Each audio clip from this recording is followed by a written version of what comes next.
Un miedo que suele instalarse en las sociedades es aquel a escuchar opiniones que difieren de las nuestras. El escuchar ideas u opiniones no significa adoptarlas ni aplaudirlas. Lo dijimos con respecto a la primera entrevista que presentamos en esta serie de programas del Mirador.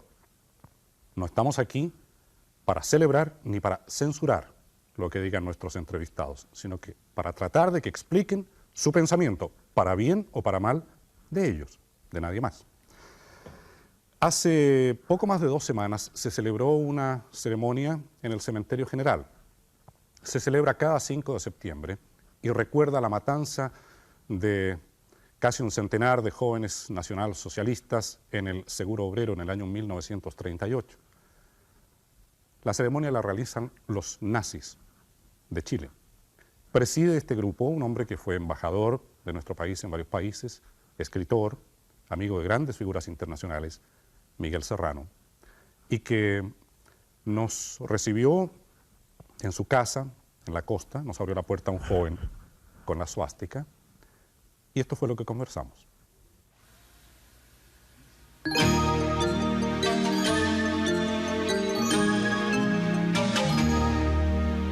No somos democráticos, no creemos en la democracia, la despreciamos, somos totalitarios, somos nazistas.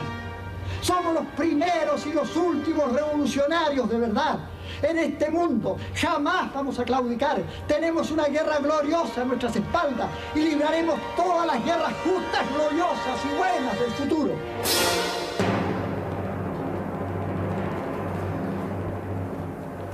Señor Serrano, ¿cómo se definiría usted ideológica o políticamente? Esencialmente como un hitlerista, entendiendo el hitlerismo no como un movimiento político dentro de la política contingente, puesto que yo creo que ya no hay tiempo para la política contingente en el mundo. En líneas generales, ¿qué principios informan esta doctrina que usted llama el hitlerismo? Hitler mismo lo definió cuando dijo: quien vea en el nacionalsocialismo nada más que un movimiento político no ha entendido nada. El nacionalsocialismo o nazismo es más que eso, y es más que una religión, es la voluntad de crear el superhombre. ¿Cómo? Por medio, bueno, como ellos intentaron hacerlo, hoy día se sabe, existe un nacionalsocialismo que llega hasta 1945, que es el que se conoce como un movimiento político, que también tiene vigencia. Luego, después de 1945, empieza a conocerse lo que realmente intentó el nacionalsocialismo, es decir, transformar al hombre. ¿Esta transformación del hombre incluye elementos físicos o raciales, o no? También, también. Y en eso del racismo, yo quiero ser muy claro, no excluye nada. El racismo existe el racismo para los que realmente no tienen raza. Quien tenga una raza perfecta no es racista, no se le ocurre ser racista. Solamente aquellos que la han perdido aspiran a recuperarla o a progresar o a mejorarla dentro de sus propios ámbitos y niveles. Por ejemplo, en Chile, ¿cuál sería el racismo chileno? Por supuesto, no aspirar como los alemanes aspiraban al tipo nórdico, de ojos azules y rubios, pero sí en Chile el racismo consistiría en tratar de alcanzar el nivel de los carabineros de la Moneda, por ejemplo, de la Guardia de Palacios, que son de nuestros campos, morenos, altos, pero son bastante perfectos. Eso es el racismo en ese sentido, pero ahora, si hablamos de superhombre, tenemos que caer ya en otra cosa, ya tenemos que entrar dentro de una concepción más bien ya psíquico-espiritual, una transmutación. Esta transformación que usted llama psíquica es en búsqueda de qué conformación mental o espiritual. Se lo diría yo en una forma, llegar a ser un Dios. Es un poco vago. Sí. recuperar la inmortalidad y la divinidad. ¿Cómo podría la raza chilena evolucionar hasta una inmortalidad? ¿O inmortalidad en qué sentido? En el sentido de no morir, precisamente. Claro que eso no se logra por medio de una ciencia tradicional, sino que una otra ciencia que yo creo que se alcanzó en el Tercer Reich. Fíjese que le voy a decir una cosa bastante espectacular. Yo creo que ya existen seres que no mueren y que se regeneran en sus células. Ahora, muy pocos, por supuesto, es una minoría, una aristocracia. Ahora, ¿cómo se logra eso? ¿Por medio de una ciencia exclusivamente biológica? No, combinado, por supuesto, con una ciencia, la alquimia. Si eso se alcanzó a fines del Tercer Reich, ya habría inmortales de esa época. Sí. ¿Y quiénes serían? Precisamente los hitleristas. Están vivos. Están vivos. Personas de más de 100 años. De más de 100 años y que más de 100 años. Y que están vivos. Y no representa, por supuesto, 100 años. ¿Y dónde están? En distintas partes. Eso ya podríamos entrar dentro casi de la ciencia ficción. Pero nosotros estamos viviendo cosas de ciencia ficción desde hace mucho tiempo ya. Y esto que yo le digo lo saben los más altos dirigentes de los gobiernos, ¿cómo llamarlos?, de los gobiernos actuales. Es nazi, es escritor, es esotérico. Miguel Serrano, ex embajador de Chile en la India, Austria y Yugoslavia. Amigo de Indira Gandhi, de Nehru, del escritor Hermann Hesse, autor de libros tan conocidos como Demián o El lobo estepario, y de Carl Gustav Jung, discípulo de Sigmund Freud. ¿A qué se refiere usted con eso de que ya vivimos una época de ciencia ficción?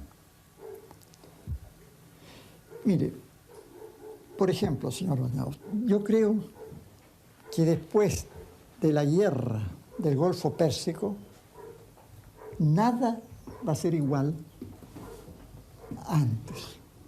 Lo que allí pasó es completamente de ciencia ficción, porque nadie sabe qué pasó realmente allí. El control y la desinformación ha sido tan grande que hay gente que piensa que no hubo guerra. Por ejemplo, yo sé que el ejército chileno ha hecho un estudio sobre toda la guerra y ha llegado a la conclusión de que no hubo tal guerra. ¿Cuál habría sido el objetivo de todo esto? Sí, yo voy a llegar a eso, pero antes quisiera explicarle una cosa. Por ejemplo, esto se parece mucho al viaje de los norteamericanos a la Luna, que hay quien dice que nunca fueron, que se hizo todo en el desierto de Arizona. Igual, en esa guerra no hubo guerra. Lo que ha existido ahí es un acuerdo muy raro.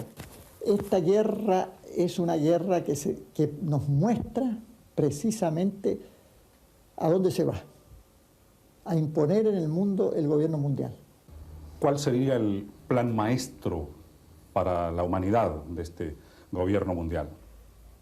Varios niveles. Yo creo que eso ya está empezando, está funcionando. Primero, los creadores, los países, los centros, porque no van a existir más países, los centros terrestres, creadores donde está la mayor energía del trabajo, de la fuerza, de la inteligencia, que van a ser los creadores de ciencia y tecnología nueva. Luego vendrían los países manufactureros y también los consumidores de esa tecnología y esa ciencia. Y luego vendrían los países, en un tercer plano, los países productores de materia prima y mano de obra barata, entre los cuales nos contamos, puesto que toda América Latina, llamada América Latina, hispana o como se le llame, estaría incluida el África y el Asia, parte del Asia. De acuerdo a su ideología y a su visión del mundo, si usted tuviese el poder en este momento en Chile, ¿qué haría? ¿Cuál sería su plan político? ¿Qué es lo que propondría yo? Precisamente la solución nacional socialista. ¿Cuál es la solución nacional socialista? El terminar con el interés del capital, que fue lo que terminó Alemania y por eso le hicieron la guerra. El caldo de cultivo del interés del capital, la usura. Porque Hitler decía, si yo le presto a usted un ropero, usted no me va a devolver ropero y medio, me devuelve el ropero. Eso podría hacerlo internamente, pero el país está sometido a las reglas del juego internacional. Por supuesto, y esto fue lo que yo le propuse a la Junta. ¿Cuándo? 15 días después del golpe, ellos me invitaron, para que yo les hablara, ellos me invitaron y me recibieron.